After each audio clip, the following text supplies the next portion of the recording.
Yun, kamusta mga idol? Kamusta ang balita sa inyo? Isa ba kayo sa content creator na gumagamit ng watermark mga idol?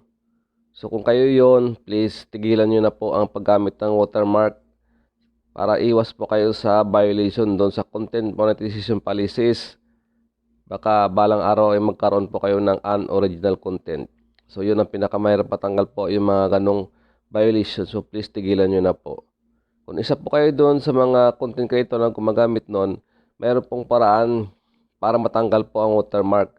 Kung gumagamit po kayo ng TikTok, mayroon po akong ibibigay sa inyo na apps para mawala po ang watermark. So ito po 'yon.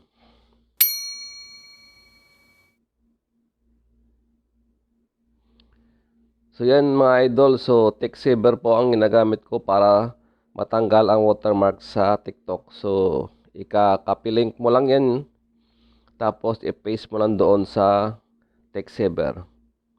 So kung nag-gets nyo po idol, mas okay yun habang maaga pa. Tanggalin nyo na yung mga videos nyo na may watermark. Pero kung isa po kayo doon sa nag-upload ng ganun, pero hindi naka-turn on yung professional mode nyo or pang ano nyo lang, pang pogi point sa Facebook nyo, wala pong problema.